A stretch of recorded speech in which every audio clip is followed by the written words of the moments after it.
Certamente que já ouviste falar em investimento passivo e quando falam dele, muitas vezes então referem-se aos ETFs. Por isso, neste vídeo, vamos ver o que é um ETF, os 5 principais tipos de ETFs que existem, as suas vantagens e desvantagens, os métodos de replicação, a diferenciação entre acumulação e distribuição, entre outras informações. Vamos a isso? Let's go!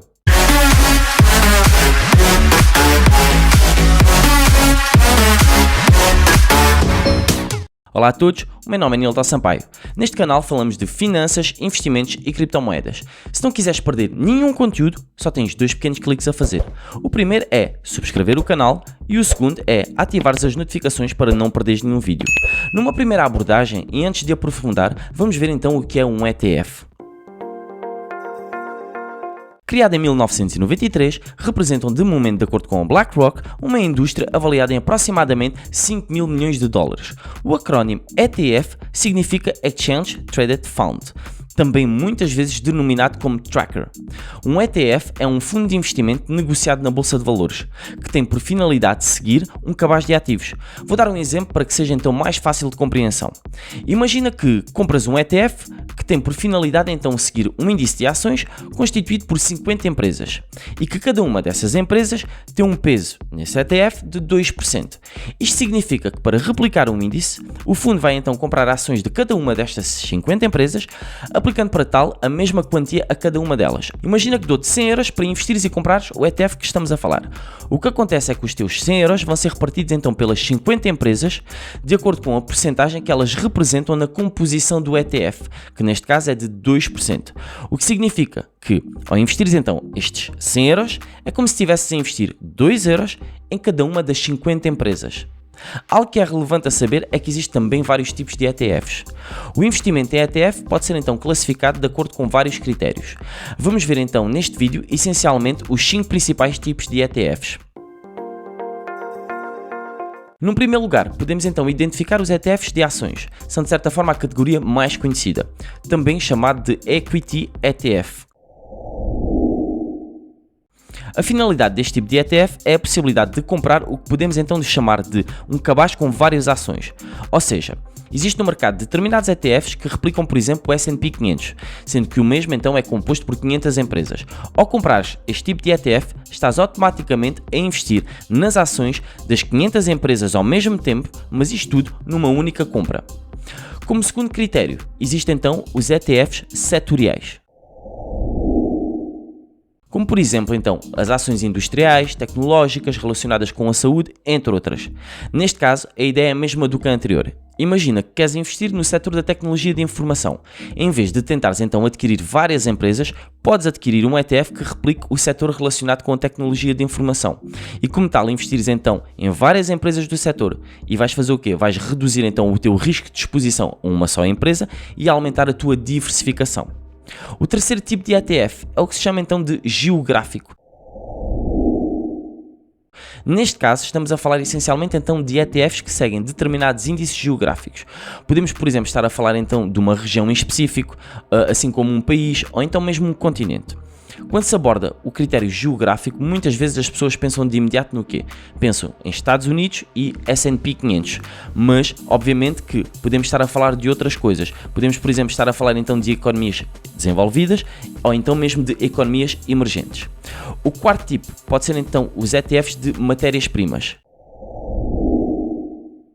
Ou seja, neste caso estamos a falar então de investimentos direcionados para o ouro, o petróleo, a prata, o café, entre outros. O quinto ETF é as obrigações, que também são bastante conhecidos como sendo então os Bond ETF. Muitas vezes são vistos como uma forma de proteger as poupanças perante o aumento da inflação. Ao investires neste tipo de ETF, nunca deves esquecer de 2 grandes tipos de obrigações. Existem as obrigações dos particulares e do Estado. Agora já sabes então os 5 principais tipos de ETFs, vamos ver então as suas vantagens e desvantagens. Os ETFs são criados por empresas de gestão de ativos, como é o caso da BlackRock, Amundi ou Vanguard. O que eles fazem de uma forma simplificada é comprar ações e meter essas mesmas ações dentro do ETF que eles acabaram de criar. E tu, enquanto investidor, em vez de tentares comprar o S&P 500 todo, compras aquele ETF que já tem todas as ações do S&P 500. E isso tudo faz com que existam então 4 grandes vantagens de investir em ETFs, ao contrário de estar a investir então numa ação individual. A primeira vantagem é que permite criar uma carteira de investimento diversificada, uma vez que estás a investir então num cabaz de ações. A segunda vantagem é que é uma abordagem completamente passiva, ou seja, os ETFs são criados por quem? Por especialistas, sendo desta forma que tu não precisas ter qualquer tipo de conhecimento aprofundado sobre o mercado. A terceira vantagem é o custo. De certa forma, um dos motivos que fez com que surgissem então os ETFs foi o facto dos custos serem bastante reduzidos, uma vez que têm então comissões de gestão mais baixa. A quarta vantagem está relacionada com o risco, ou seja, de ter um ETF pode acarretar menos risco do que adquirir uma ação individual. Isto porquê?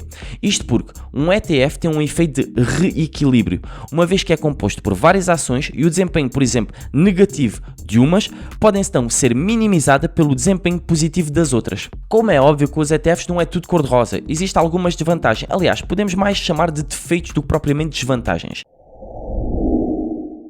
Na minha perspectiva, existem essencialmente dois grandes defeitos. O primeiro defeito é o risco da divisa, ou seja, da moeda. Isto, como tu sabes, está relacionado essencialmente com os ETFs que tu escolheres. Isto porque alguns vão estar cotados, por exemplo, em dólares, outros vão estar em euros e outros numa outra moeda qualquer. E isto significa que se tu viveres, por exemplo, na Europa e adquirires, um ETF americano, certamente que vais ser em dólar, não é? E tu vais ter que assumir então o que se chama de risco cambial. E isto significa, por exemplo, que se o dólar valorizar ou desvalorizar face ao euro, isto vai impactar em termos de valor os ETFs que tu compraste. No entanto, vale salvaguardar que existem já mecanismos para minimizar esse efeito, que é o chamado então de swap, que basicamente é um mecanismo que vai fazer o quê? Vai, por exemplo, então converter automaticamente os teus dólares por euros. O segundo defeito é que alguns ETFs podem não ter liquidez suficiente. Existem tantos ETFs no mercado que pode existir a possibilidade de tu comprares um menos conhecido porque tu queres, não é? E pode existir nesse caso então que ele tenha pouca liquidez e podes começar a encontrar então algumas dificuldades posteriormente em venderes a tua posição. Os ETFs também podem então ser divididos em três grandes métodos de replicação. O primeiro que podemos abordar é os que são chamados então de replicação física, conhecido também então como Physical Full Replication. Isto significa que os títulos incluídos no ETF são detidos fisicamente, por assim dizer, ou seja, existe uma compra real dos títulos. Um ETF de replicação física são aqueles que detêm exatamente todos os títulos incluídos no índice, e isso em termos de proporcionalidade exata que cada título tem no índice.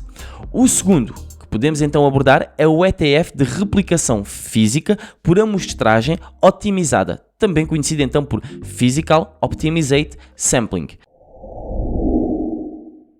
Este ETF é usado quando não existe a possibilidade de replicar um índice na sua totalidade, ou seja, como o próprio nome indica, consiste em adquirir uma amostra de título, sendo o mesmo criado usando então técnicas estatísticas. Em terceiro lugar, temos os ETFs sintéticos.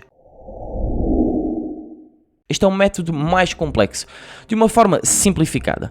Com este método, não existe um investimento direto na aquisição dos ativos que correspondem a determinado índice, mas o que acontece é que é feito um contrato de troca, que é o que se chama então de swap, entre uma ou várias entidades financeiras com a emissora do ETF. Esse contrato permite ao emissor do ETF que detém fisicamente as ações trocar o desempenho do seu cabaz das suas ações, que são por exemplo europeias, pelo desempenho das ações americanas do S&P 500 que são detidas fisicamente então pela entidade financeira. Para além dos vários tipos de replicação, também existem duas grandes diferenciações entre os ETFs, que são então os de acumulação e os de distribuição. Se reparares muitas vezes nos nomes de designação dos ETFs, no sufixo vais então poder encontrar o quê? ACC ou DIST. ACC significa que é um ETF de acumulação. Desta forma, o que vai acontecer é que num ETF de acumulação é que vai ser automaticamente então reinvestido o rendimento gerado pelo ETF, ou seja, vai ser reinvestido os dividendos. Enquanto que um ETF de distribuição é precisamente o inverso, uma vez que é entregue de imediato o rendimento gerado ao investidor. Por fim, como agora já sabes vários conceitos sobre ETFs, vamos ver então como ler um ETF. Para tal, vamos usar então este ETF aqui. Como podes ver, a primeira parte diz respeito à empresa emissora do ETF, que neste caso é a Lyxor. A segunda divisão diz respeito então ao índice que o ETF segue. A terceira parte é o tipo de replicação. O CITS é basicamente dizer que o ETF cumpre então todas as normas europeias. Depois também pode então surgir a designação do produto.